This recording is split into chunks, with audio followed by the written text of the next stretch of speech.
A pleasure to meet y'all at last, and welcome back to Multiple Wheels of Steel. And so, today it is the 10th episode of this whole season. Hard to imagine it's been almost a whole third of this whole entire process. But yet this is a point where I am glad to say that work is work, and I'm really excited to announce that this vehicle is not unlike many others that I have seen so far, nor have I actually gotten permission to actually drive. And so I'm simply proud to present to you one of the latest Acura models that we had actually gotten a hold of in recent years. This is the 2018 Acura TLX. And I'm especially excited to tell you this because, after all, it's a bit rare for me to go and actually drive vehicles that are this recent. Mostly because of how expensive they are in contrast to what we've seen in older vehicles. But no matter what we've seen so far, it's still pretty interesting to get to know the facts about what newer vehicles have to offer as opposed to what we've gotten in older vehicles. Of course, this whole series is probably going to start banking on more older vehicles these days. And now when we're looking at this vehicle, all details are considered. This thing does have a lot to offer, so of course we're going to start with the key fob itself. Standard lock, unlock, trunk opening buttons, panic button, and a TLX Acura logo on the front, which appears a little bit 3D-esque. So, this vehicle does come standard with standardized smart key access system, which, if you keep the fob within you, you can easily use the button, or grab onto the handle, as there's a touch-sensitive sensor behind it, which will allow for you to easily unlock the doors automatically. The vehicle is silver metallic on the outside and has a black leather interior with some ventilation in the center. This is, of course, to provide heat and air conditioning to the seats themselves. Climbing on inside this vehicle is quite a breeze, if I say so myself. But what is there to offer as opposed to what we've gotten in other Acura models or any other kind of model? Well, first of all, it's really important to note it's the same old brake and gas pedal system that's pretty much the default on most vehicles. But of course, the usage of ignition is as simple as pressing the brake and pushing the console mounting button to start.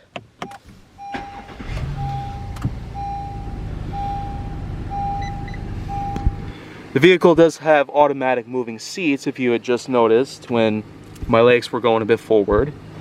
However, you can in fact adjust them to certain ways, including lumbar adjustment, lowering and heightening of the cushions themselves. Probably some of the smoothest steering I might have ever felt so far. Various media buttons, dials, gauges. And then of course you have yourself a center screen which does showcase things, including the fact that the driver's side door is open. So just have that thing closed up. Power mirrors, window locks, door locks, and of course, powered windows on all sides. It's probably one of the only few examples I got with windows that aren't even broken. In any case, one of the most interesting aspects about this particular TLX is the fact that it has itself a wholly different button system, meant of course for transmission. It's currently in park, as indicated by the red illuminating lights, but you can always set it to reverse, as you can see here. It illuminates in green and showcases the backup camera, as you can see right here. Neutral, drive, and of course IDS, parking sensors, brake hold, and automatic engine startup shut-off functions. But of course, we also can't forget to mention about the typical gauge cluster, which includes fuel, temperature, speedometer, and revolutions per minute, ventilation, memory settings for the seats themselves. Other various buttons, of course, will include slip control, fuel cap, trunk opening. And of course, one other thing to note is this piece, which of course does in fact allow for the wheel itself to adjust while out on the road. A touchscreen mounted media system, which does also account for various things, including the driver seat heating and air conditioning system, volume, eject button, as this also does come standard with the CD player, dual zone climate control, automatic front and rear defrost systems, as well as various other things up here in the center console. Not to mention hazards.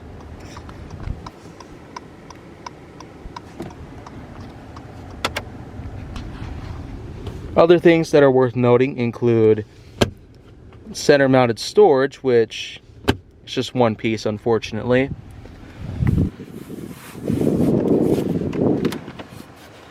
A rather large glove box, vents, speakers, fold down visors that double as vanity mirrors, large rear view mirror that also includes sunglasses compartment, which I'll easily go fix right back up, just like so.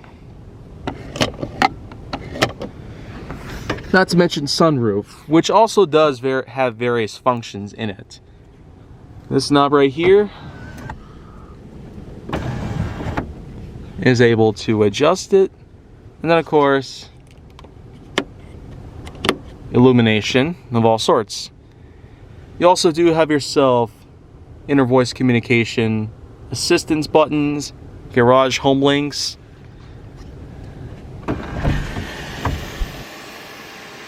Of course, the sunroof can also open up like so.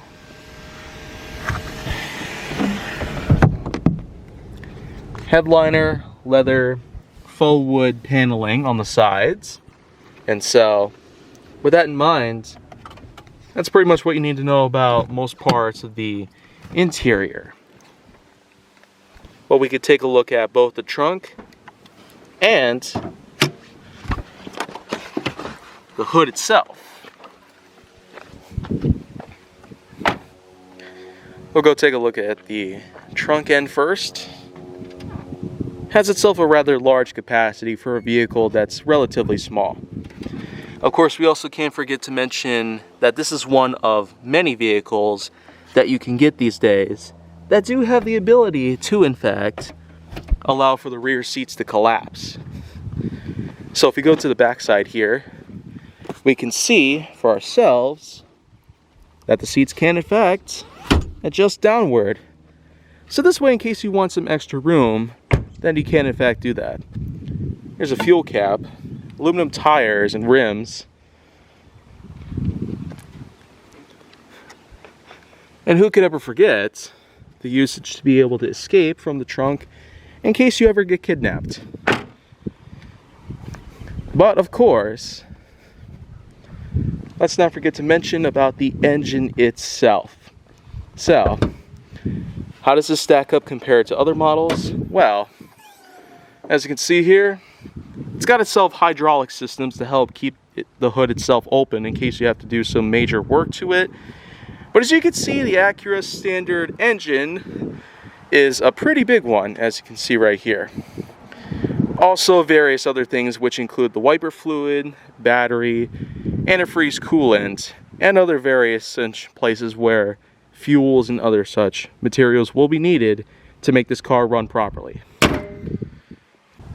So now that I got everything covered on this vehicle, from front to back, left to right, engine, trunk, and whatnot, you'll probably be wanting to know, how does this vehicle actually go out onto the road? Well, it's simple.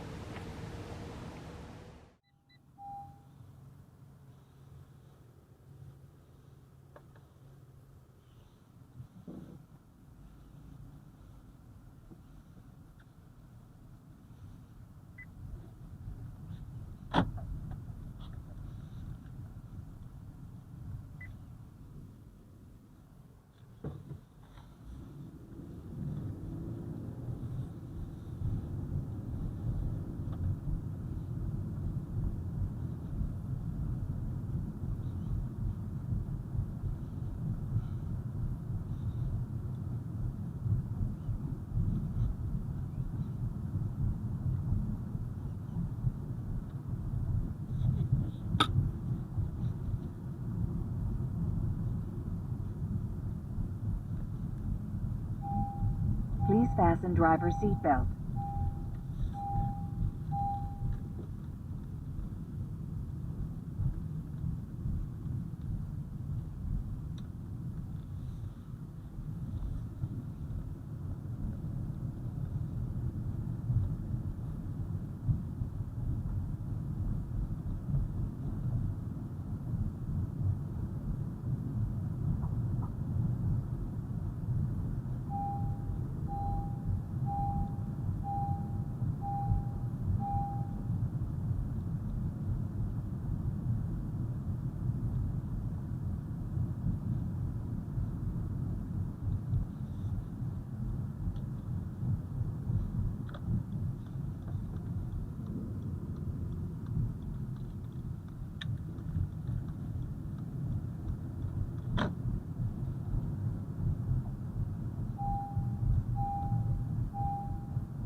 And now that pretty much covers that.